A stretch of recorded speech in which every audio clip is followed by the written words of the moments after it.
warahmatullahi wabarakatuh. Dengan saya Mbak Anda di sini, alhamdulillah sekali kita dapat kesempatan untuk bisa bertemu muka dengan calon bupati dan calon wakil bupati Demak 2020 ya Pak. Nah, saya mewakili rakyat Demak ingin menanyakan banyak sekali tentang 9 program unggulan Pak Mugi dan Gus Bat ini. Mari kita sama-sama menanyakan lebih dalam lagi, lebih jauh lagi, apa sih visi misi dari Pak Mugi dan Gus Bat. Bisa nggak Pak? Insya Allah ya. Pak Mugi, apa kabar? Alhamdulillah sehat Ibu. Apa kabar? Semangat ya Pak? Tetap semangat. Tetap semangat. Semangat ya Gus. Ya, harus semangatnya dipompa kembali. Karena kurang dari 1 bulan ini ya Pak. Iya. Gimana Pak? Ada nervous atau semakin yakin? Pastinya semakin yakin ya Pak ya?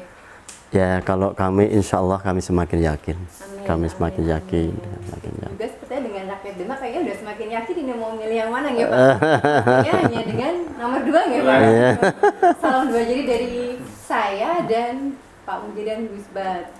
Pak Mugi, saya mau nanya ini, dalam perjalanan saya ke sini tuh ada baliho yang ada 9 program pokok unggulan panjenengan nih. Iya. Tapi tenang aja Pak Mugi, saya nggak akan nanyain satu persatu, hanya sedikit saja, cuman 6 saja. Gitu. Yang saya mau tanya ini dari 9 program ini Pak Mugi, apakah Bapak berangkat dari pengalaman Bapak selama Pak Mugi jadi anggota Dewan Pak? Karena setahu saya Bapak sudah lama sekali menjadi anggota Dewan sampai Bapak pernah menjadi ketua DPR nih. Pimpinan Dewan ya. Pernah di anggota DPRD Jateng Komisi A. Fraksi PDIP tapi nggak Pak. Tapi sekarang berangkat dari fraksi lain. Tapi nggak apa-apa, kita nggak usah bahas itunya karena kita semua sudah tahu. Kita lebih fokus ke 9 program unggulannya saja. Santai ya Pak. Kita kalau mau minum monggo, Pak Mugi kalau minum monggo. Nah Pak Mugi, dari 9 program ini Pak Mugi, saya mau menanyakan yang poin 3 ini Bapak. Apa sih yang Bapak mau realisasikan dengan memberi pendampingan dan bantuan kepada petani dan nelayan di warga Demak ini khususnya? Apakah ada yang kurang atau perbaikan saja atau harus ada perubahan Pak? Iya. Terima kasih Bu. Jadi sebenarnya kalau kita bicara mengenai petani dan nelayan, itulah petani itu bagian dari soko guru perekonomian yang ada di Kabupaten Demak. Karena kalau tidak salah hampir 70% hamparan sawah yang ada di Kabupaten Demak ini. Dan Demak ini masih masuk 5 besar sebagai penyangga pangan tingkat nasional begitu. Sehingga di Demak ini sekarang bahkan ada primadona baru hasil pertanian yaitu bawang merah. Nah, namun di Demak ini sekali lagi ada penyakit-penyakit yang kambuh terhadap pertanian. Satu penyakit yang sekarang terjadi itu pada saat musim tanam pupuknya susah. Yang kedua pada saat nanti musim panen harganya turun. 2 problem inilah yang menjadi problem bagi para petani, dan mestinya problem inilah pemerintah harus hadir di masyarakat. Saya melihat saat ini masih kurang perhatian. Dan kami sangat kurang Bapak. Saya bilang kurang Gitu. ya. Tapi ada satu sisi yang memang sangat kurang. Ya. Terutama untuk mengatasi hasil panen yang selalu turun. Ini kan penyakit tahunan yang pasti terjadi seperti itu. Kenapa kalau itu sudah tahu setiap tahun terjadi itu tidak ada tindak lanjut dari pemerintah untuk mengatasinya? Nah, makanya saya ingin dengan Gus Bat nanti ya bagaimana kami memberikan pendampingan kepada petani, terutama kalau musim tanam ya bibit tersedia, pupuk tercukupi. Kemudian pada saat musim panen harganya tidak turun drastis. Gitu. Kemudian di nelayan memang kita ada 3 kecamatan yang itu ada nelayannya, dan hasil kami turun selama 15 tahun kami menjadi pelayan masyarakat, menjadi DPR kabupaten dan provinsi. Memang mereka masih butuh perhatian dan ternyata masih potensi-potensi nelayan ini masih bisa ditingkatkan begitu. Mulai dari ketersediaan BBM-nya yang sekarang Demak itu bahkan di sebagian Wedung itu, Kecamatan Wedung, nelayannya beli BBM-nya ke Jepara. Gitu. Tidak di Demak sendiri kan, Iya, ini di Kecamatan Wedung.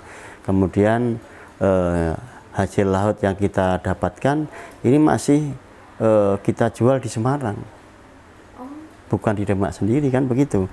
Sehingga kalau dijual Semarang otomatis keluar kos juga.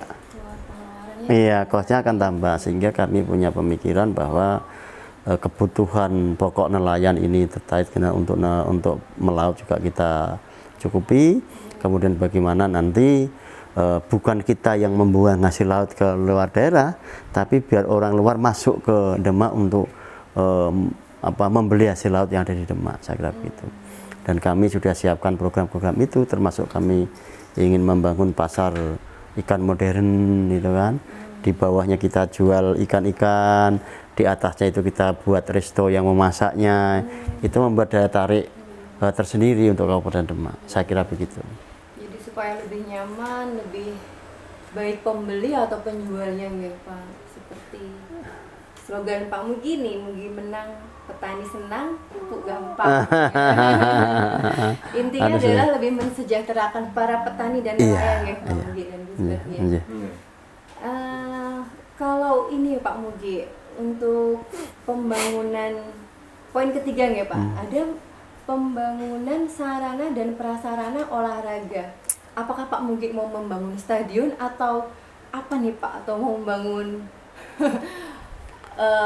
fasilitas olahraga untuk lebih kemana Pak? Pemuda Demak atau bagaimana? Jadi sebenarnya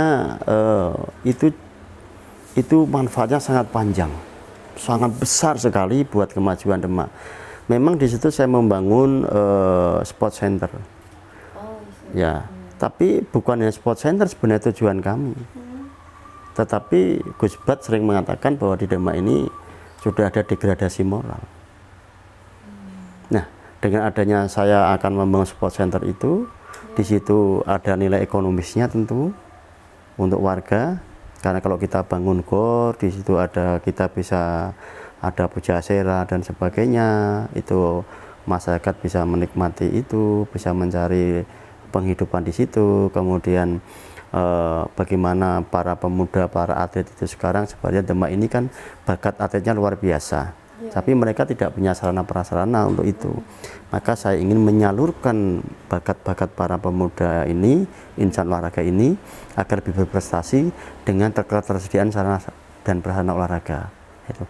Tetapi lagi penting, kalau pemuda ini kita beri kegiatan berolahraga, berprestasi, maka kegiatan-kegiatan pemuda yang negatif itu bisa kita kurangi.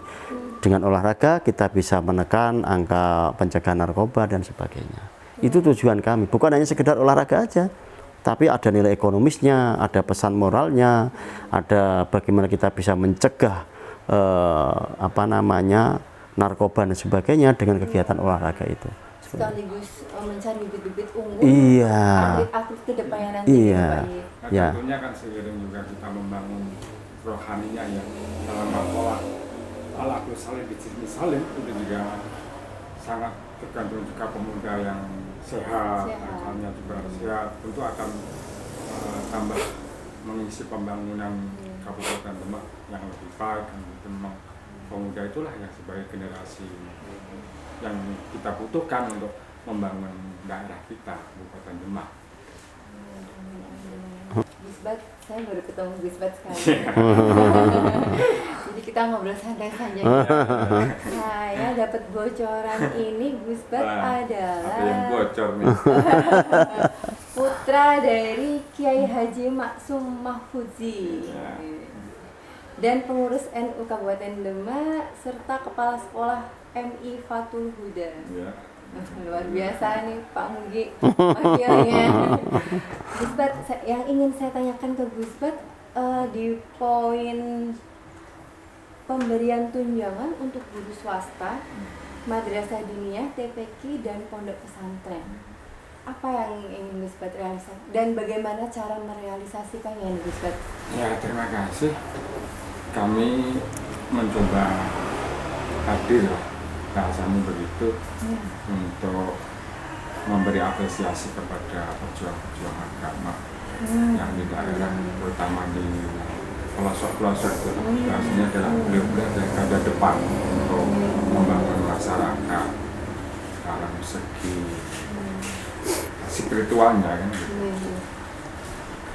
Karena memang kita sadar membangun sebuah daerah tidak lepas daripada bantuan bagi beliau-beliau, terutama dalam membentuk mental religinya. Nah, dari situlah kita mencoba memperhatikan semampu kami tentunya, memberi perhatian sama beliaunya, sedikit apresiasi kepada beliau-beliau itu yang ikut menata kehidupan masyarakat yang mungkin nominalnya tidak besar, tapi sebenarnya kami perhatian sama beliau lah. Itu kita apresiasi dari perjuangan beliau dengan memberikan intensif bulanan. Rutin akan setiap bulan? Ya, insya Allah seperti itu. Program kami memberikan intensif kepada beliau. Bentuk terima kasih kami lah dibantu untuk menata kehidupan masyarakat Kabupaten Demak. Beliaunya lah sebenarnya aslinya garda-garda depan. Kami itu sebagai birokrasi atau semestinya yang mengikuti beliau. Mengikuti panutan ya. Karena beliau lah tokoh-tokoh yang seharusnya kita hargai gitu untuk membangun masyarakat Kabupaten Demak ini. Nah, untuk dananya dari mana, Gus Bat? Tentu kita. Apa ada APBD yang untuk itu gitu? Kita mestinya kita bisa aplikasikan itu anggaran dari APBD juga bisa, ada CSR dari perusahaan-perusahaan ataupun Basnas itu juga ada yang bisa kita alokasikan kepada beliau-beliau. Itu yang memberi intensif tersebut. Intensif yang rutin. Ya, yang rutin. Insentifnya gitu Pak. Amin luar biasa ini. Jadi nggak hanya dunia saja nggih Pak Mugi. harus imbang itu harusnya ya. Kalau kita pahami juga, kalau kita berdoa kan hasan fitin, hasan fil akhirah kan itu seimbang kan. Kehidupan juga bukan kehidupan dunia saja, tapi ukhrawi juga kita harus kita pikirkan. Dan itu emang yang sangat dibutuhkan untuk generasi muda sekarang ya Pak, nggak hanya untuk masa depan dunia saja, tapi kita harus kuatkan untuk religius juga. Apalagi Demak ini kan memang sumber dari peradaban Islam pertama di Jawa Tengah, kita pahami itu, dan kita juga punya slogan yang semestinya juga kita bangga ya.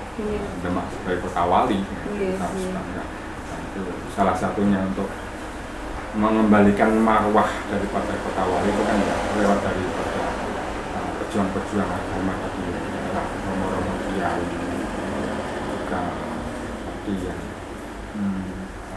beliau berperan di madrasah diniyah, sholat dan masjid juga bisa mengembalikan marwah kota wali. Amin. Nah, Pak Mugi, bagaimana nih untuk pembinaan dan bantuan UMKM, Pak Mugi? Iya, Pak Ibu. Jadi sebenarnya begini, kalau kita bicara APBD Kabupaten Demak, jadi kan APBD Kabupaten Demak itu sekarang kan berkisar antara 2,6 triliun per tahun.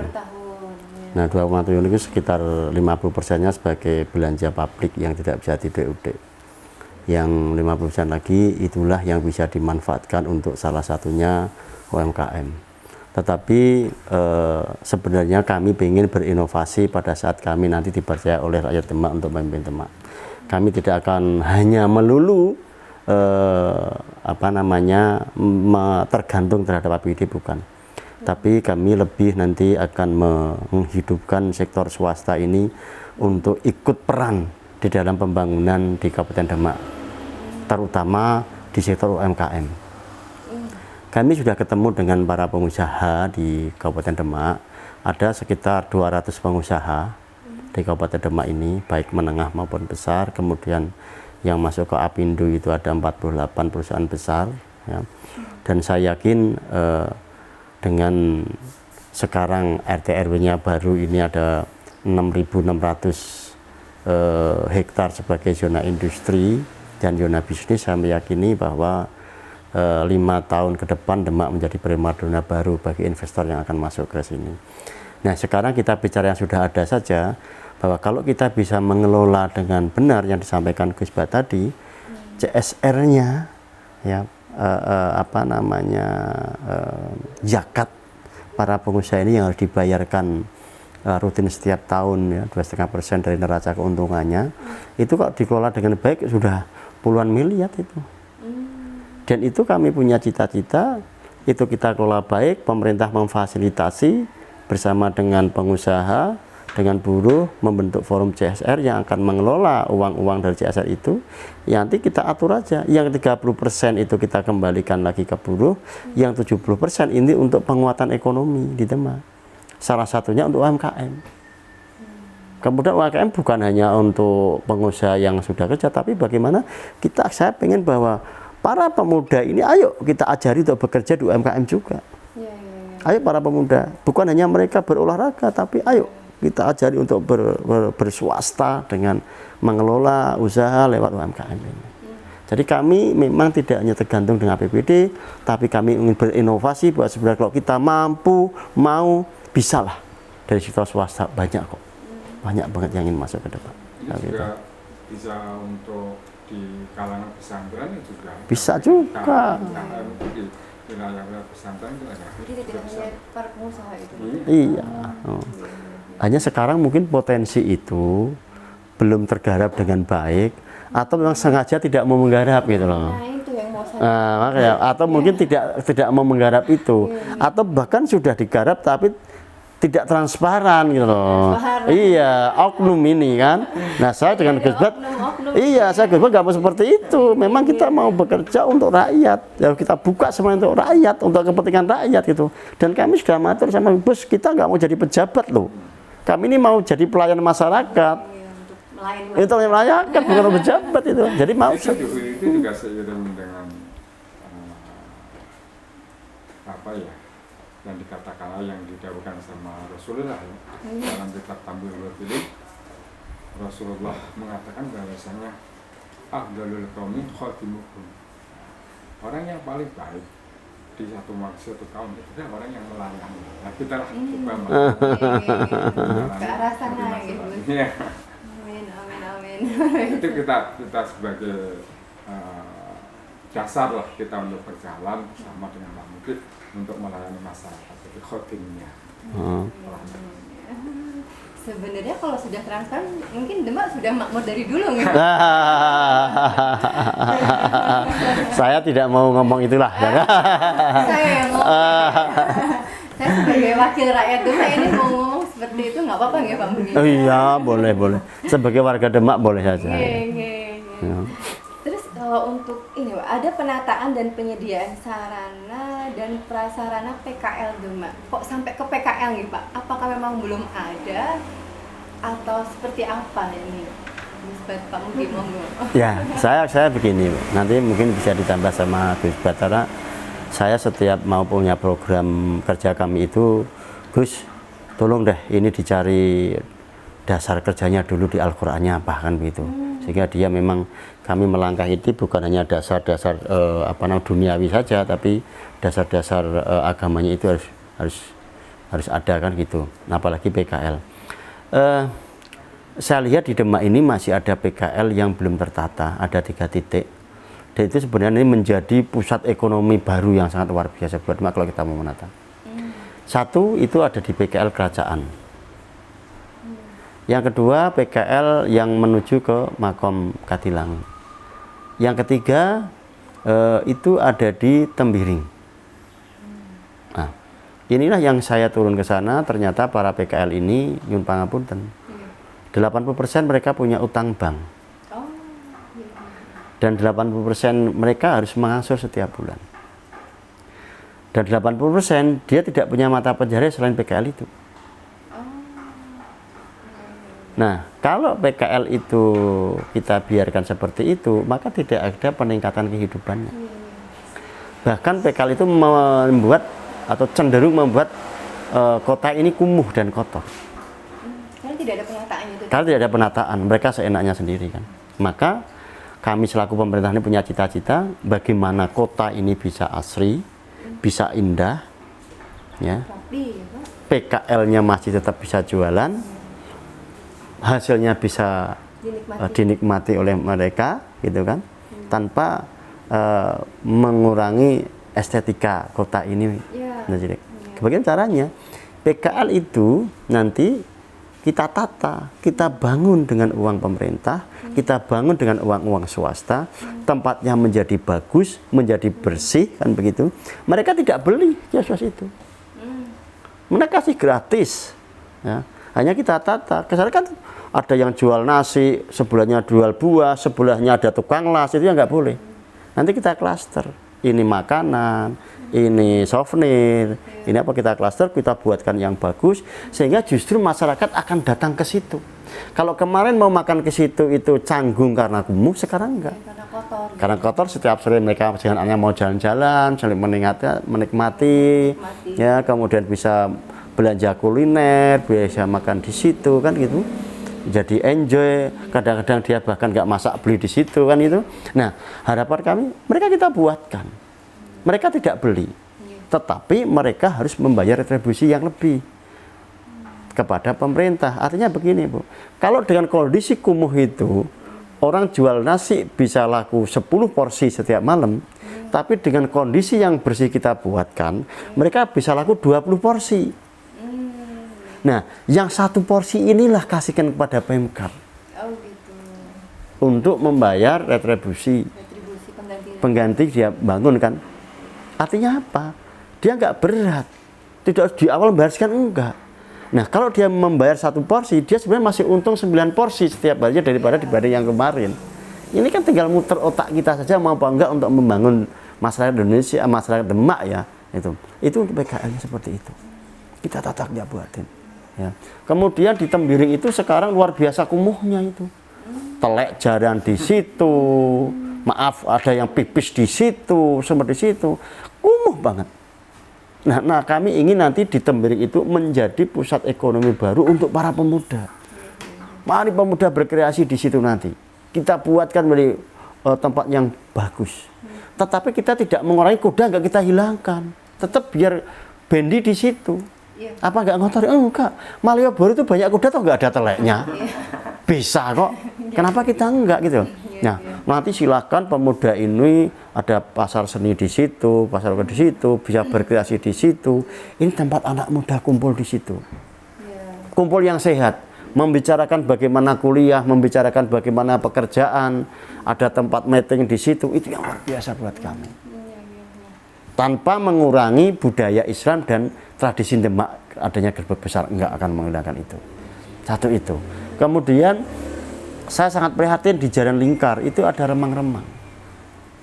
Banyak warung remang-remang. Itu luar biasa memalukan sebenarnya buat kita. Saya di kota ini, ya, banyak. Saya hanya pengen sebenarnya kalau kita mau masuk Lingkar itu di situ ada Bondo Masjid Agung Demak, itu kan. Saya dulu punya gagasan sama Pak Bupati, Pak Dakin, Pak, bagaimana kalau Pemkab ketemu dengan Bondo pihak Masjid Agung, pihak Demak. Ini tanah ini kan disewakan setiap tahun. Bagaimana kalau Pemkab membangunkan ini? Kita bangunkan toko-toko, ruko-ruko yang murah, kok kita buat musola yang bagus, kan begitu. Kakinya remang-remang kita pindah ke situ, gitu kan. Kemudian nanti semua mobil-mobil besar, truk dan sebagainya istirahat di situ, sholat di situ, kan itu kita tata dengan baik. Nah, hanya saja mereka juga harus membayar retribusi. Dan tidak seberapa. Dan tidak seberapa. Nah, retribusi itulah nanti bukan Pemkab yang minta, tapi hasil retribusi itu kita berikan kepada Masjid Agung sebagai ganti sewa setiap tahunnya. Toh sama saja, disewakan kepada pihak ketiga juga dapat uang. Ini iya, ayo Masjid Agung berperan untuk menghilangkan remang-remang, membantu mereka hidup, tapi dia juga mendapatkan sewa setiap tahunnya dari warung-warung itu. Jadi intinya dari rakyat dikembalikan ke rakyat lagi. Iya. Kemudian sepanjang jalan itu biar nggak kembali lagi, kita bangun trotoar yang bagus, agar remang-remang nggak kembali ke situ lagi. Kita kerjasama dengan Polres, tidak boleh dong parkir di situ, karena dari tempat dicarikan tempat yang bagus itu. Bikin supaya lebih bagus, lebih indah dan lebih sehat. Iya. Siapa tahu nanti setiap minggunya bisa jadi car free deh Pak. Iya, siapa yang seperti itu? Tanpa ada kotoran-kotoran kulit. Iya. Gitu. Iya, dan saya berharap Gus Bat inilah nanti yang punya peran penting untuk peradaban Demak yang lebih maju, karena beliau jujur saja saya beliaulah yang lebih menguasai tentang ilmu agama dan sebagainya, dan saya meyakini ending dari semua ini nanti Gus Bat yang punya peran mengembalikan Demak ini sebagai kota wali yang berkota wali, dan peran beliau hanya saja Gus gak jadi ketak-ketak dulu Gus, simpan dulu Gus itu, ya itu, dan luar biasa beliau ya. Gus Bat. Ayo bersama kita, bersama rakyat lah, kita bangun bersama. Memang saya sadar, kami sadar kalau saya dengan Pak Mukid berdua saja tidak akan bisa seperti harapan masyarakat seutuhnya. Saya harapkan dari sumbangsih semua warga. Tapi kembali memang kalau masalah perdagangan itu sebenarnya ya itu salah satu hal sumber ekonomi yang bagus ya, sesuai dengan sabda Rasulullah. Al-Daluzari At-Tijah, rasanya yang paling baik untuk kehidupan, untuk mencari nafkah itu perdagangan. Tapi kita bisa kembangkan perdagangan seperti UMKM di daerah tadi, masih kita butuh untuk kita hidupkan, untuk kita perhatikan. Harapan semuanya Pak Mukid itu tadi yang Amin. Realisasikan semua. Amin. Pak Mugi sama Gus Bat, satu lagi pertanyaan yang menyangkut kayaknya saya juga ya Pak ya, karena ini menyangkut perempuan Pak. Ada perlindungan dan pemberdayaan perempuan yang apakah yang mau saya tanyakan, apakah warga yang nanti akan datang ke TPS lebih banyak perempuan daripada laki-laki atau bagaimana? Apakah itu juga termasuk dalam 9 pokok program panjenengan pripun Bapak? Jadi sebenarnya begini Ibu, bahwa jumlah penduduk di Demak ini adalah laki-laki, perempuan kan banyak perempuan. Tapi toh dengan demikian bahwa Demak ini sebagai terkenal kota wali, bagaimanapun perempuan itu setelah dia menikah dia juga akan tak dimakan dawuhnya suami kan begitu. Tetapi tidak ada salahnya kita akan menggali potensi-potensi kaum perempuan ya, karena ada program dari pemerintah yang sudah jalan yang bagus, tapi kami pengen lagi ada peningkatan pemerintah ini akan membuat suatu wadah, dan wadah itu nanti akan mewadahi semua perempuan yang mau berkarir, mau berorganisasi untuk kemajuan Kabupaten Demak di segala bidang.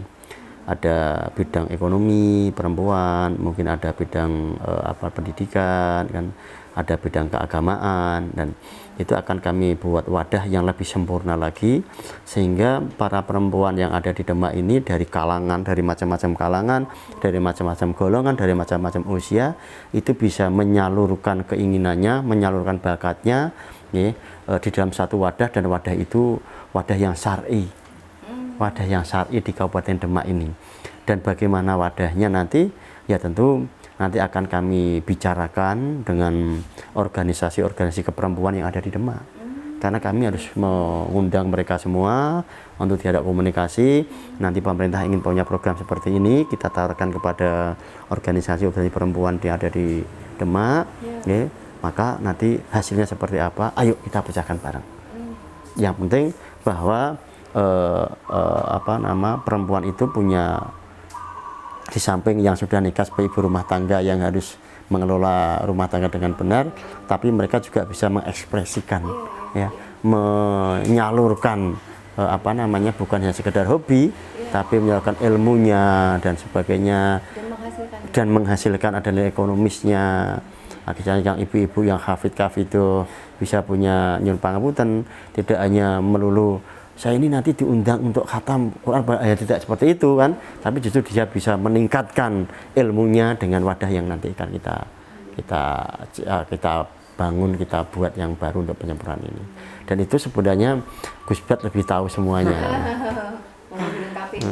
Ya, kalau kami emang selama ini kan gerakannya di organisasi yang sifatnya agamis gitu, emang banyak sih ibu-ibu ataupun jamiah-jamiah yang mencoba membantu dari sang suami di rumah, ada kegiatan-kegiatan kecil itu masuk dalam kelompok-kelompok yang belum terwadai sih ya.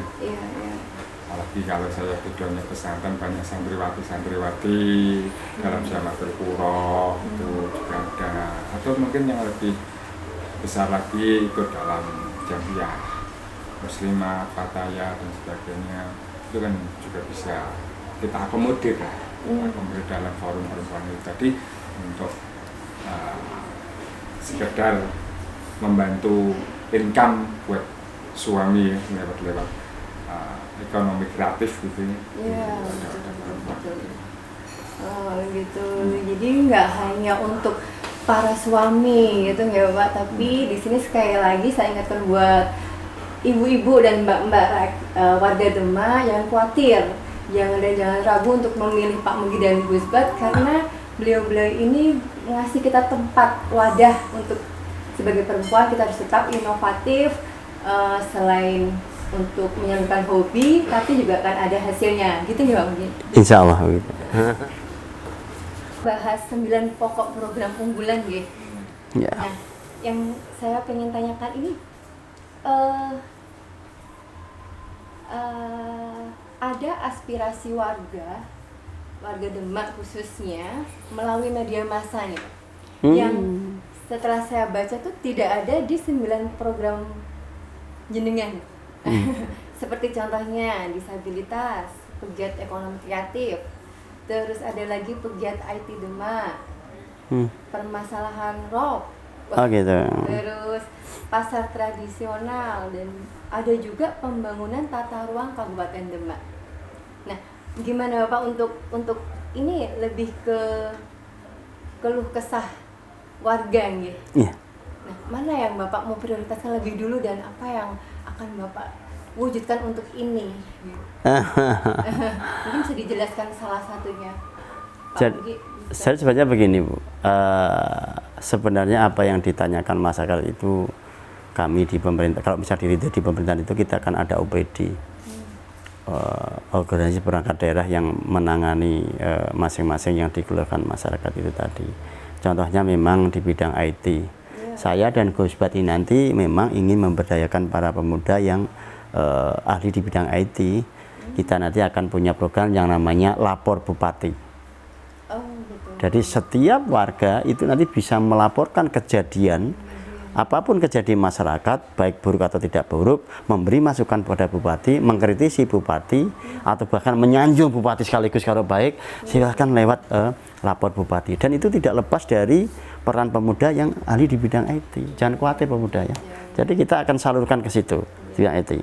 Kemudian kalau disabilitas memang saya punya tanggung jawab penuh. Sebenarnya selaku orang muslim itu harus membantu bagi mereka yang nyun pangemutan secara kesempurnaan dia kurang sempurna ya, dan dia tentu kalau kita bantu secara ekonomi pun dia akan lebih baik. Kalau orang normal bisa kerja kemana-mana, kalau disabilitas ini kan tidak bisa, maka ini menjadi perhatian buat kami. Bahkan kemarin kami sudah secara tidak langsung kami sudah langsung merespon ketemu dengan teman kami yang punya disabilitas, dan saya mengunjungi dan saya nangis. Begitu di komen langsung dikunjungin. Iya. Betapa hebatnya Pak Mugi coba. Dan saya bisa nangis melihat seperti itu. Akhirnya saya bersyukur dengan kesempurnaan yang kita punya gitu loh. Apa harapan mereka ke Pak Mugi? Ya mereka punya wadah, punya tempat untuk iya, untuk tempat untuk menyalurkan bukan hanya hobi, tapi dia pengen bisa hidup seperti kita, hidup seperti orang normal, punya tempat yang sama diakui masyarakat. Layak gitu. Ya, melayat, dan selama ini memang dia belum bisa mendapatkan itu. Jadi saya akan dosa kalau tidak. Kalau tidak gitu ya. Ustaz, ada yang pengen ditambahin Ya, memang inspirasi kita warga harus ini? perhatian betul kepada saudara-saudara. Iya. Pembangunan tata ruang Kabupaten Demak, Pak Muki, gimana Pak? Sudah ada angan-angan pengen ini dijadiin ini jadiin ini gitu Pak? Ya, saya sudah berembuk sama Gus Bat dari awal, dan ini saya punya cita-cita luar biasa, dan ini program kerja, bukan janji tapi ini program kerja, bahwa kami ingin membuat segitiga emas. Segitiga emas itu antara Demak, kemudian Kabupaten Semarang dan Kota Semarang. Ya. Nah, inilah menjadi ini menjadi prioritas kami sebagai segitiga emas. Karena apa? Di Kecamatan Sayung, Karangtengah itu nanti Nyun Pangapunten akan kita sulap, artinya bahwa sekarang ini kan Kecamatan Sayung Karangtengah termasuk tempatnya beliau ini 10 tahun ke depan kalau tidak penanganan yang serius akan hilang dengan adanya rob. Maka 4 tahun yang lalu, 3 tahun yang lalu kami sudah berkoordinasi dengan Pemkab untuk mengubah tata ruang di Kecamatan Sayung dan Kecamatan Karangtengah, sehingga ada 6.600 hektar di situ yang itu kita jadikan sebagai zona bisnis dan zona industri, gitu ya. Nah, artinya begini, nanti kami ingin di Sayung ini yang dulu dan tengah-tengah sebagai tambak pertanian yang sudah tidak bisa berfungsi karena erop, dan masyarakat kehilangan mata pencahariannya, kehilangan sawahnya, maka kami pemerintah bertanggung jawab untuk mengembalikan mata pencaharian di situ lagi, dengan cara nanti kita ubah menjadi zona industri, kita tarik investor masuk ke Demak, kita tempatkan di Sayung, dan di Sayung itulah menjadi pusat industri nantinya. Membeli lahan mereka, kemudian itu dibuat kawasan industri. Kalau kawasan industri ditata, Bu. Bukan bebas orang berdiskusi, tapi ditata, amdalnya ditata, ya, baik itu namanya amdal cair dan sebagainya, kemudian udaranya juga di tes kejernihannya, jadi tidak sembarangan, artinya bertanggung jawab, ada KA-nya. Kemudian nanti di situ sebagai pusat industri, sebagai perputaran uang di situ. Kemudian di Karangtengah sebagai pusat zona bisnis. Di situ ada hotelnya, ada mallnya, ada Islamic Centernya, kan gitu kan. Jadi artinya orang sekolah di situ nanti di Karangtengah itu. Sekolah saya di situ. Kemudian orang mau rapat sekarang susah di Demak ini mencari tempat. Ke Semarang semua. Maka orang rapat harus di Demak.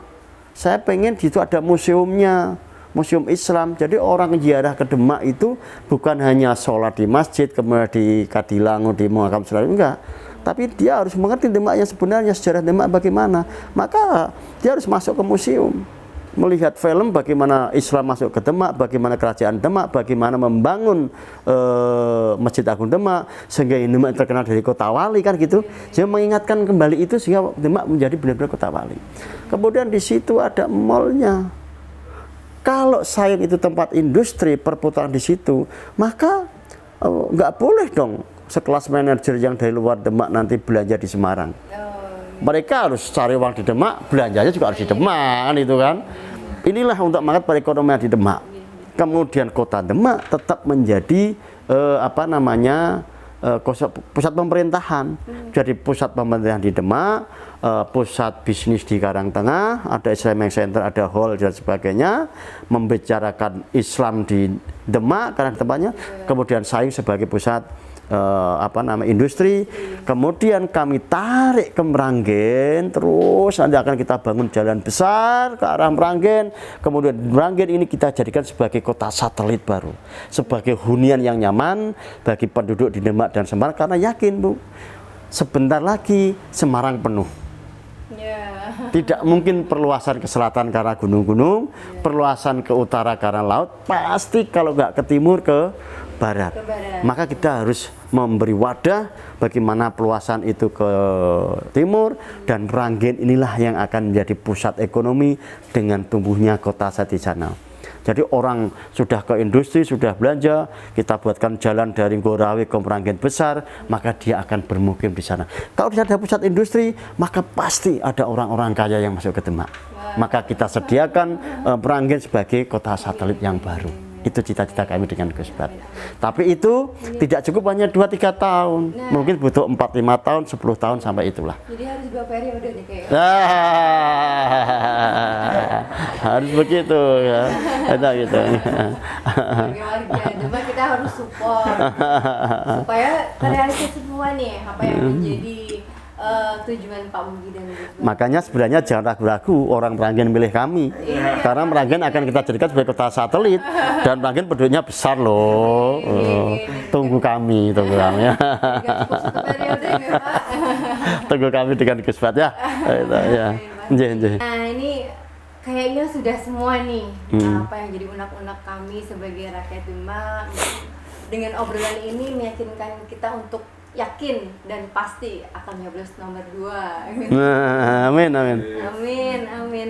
Pak Mugi dan Gus Bat, apa sih yang pengen Pak Mugi dan Gus Bat sampaikan ke rakyat Demak supaya dengan obrolan tadi semakin yakin dan yakin lagi untuk tidak ragu-ragu lagi coblos nomor 2 di 9 Desember nanti. Monggo Pak Mugi.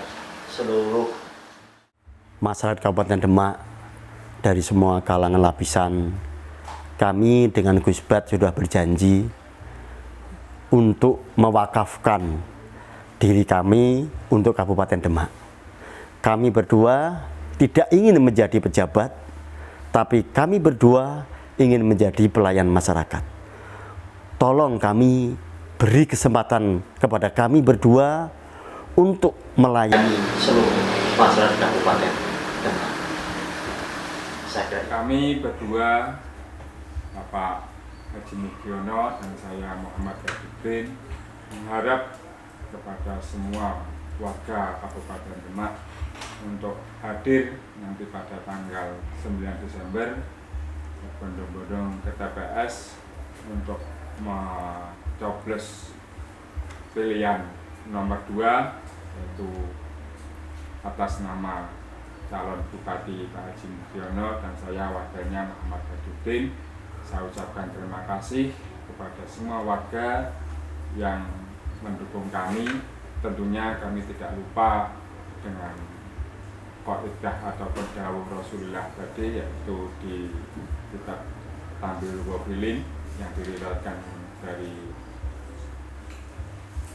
Anas bin Malik, bahwasanya Ahdulil Qaumi Khotimuhum, itulah yang jadi patokan kami, dasar kami, bahwasanya orang yang terbaik dalam kaum itu adalah orang yang melayani. Itu kami, gambaran kami dengan Pak Mugi, mencoba ataupun dalam artian kami wakafkan, kami khidmahkan diri kami kepada masyarakat Kabupaten Demak agar marwah Kabupaten Demak sebagai kota wali kita bisa banggakan kembali. Terima kasih sekali lagi kepada seluruh masyarakat Kabupaten Demak. Obrolan kita sudah selesai dan apa yang kita obrolin tadi mudah-mudahan membuat masyarakat Demak semakin yakin dan jangan ragu lagi untuk 9 Desember datang ke TPS coblos nomor 2. Tidak ada yang lain, hanya nomor 2. Karena apa yang kita inginkan, apa yang kita butuhkan, semua sudah menjadi prioritas dari Pak Mugi dan Gus Bat. Salam dari saya, Mbak Anda. Terima kasih. Assalamualaikum warahmatullahi wabarakatuh. Waalaikumsalam warahmatullahi wabarakatuh.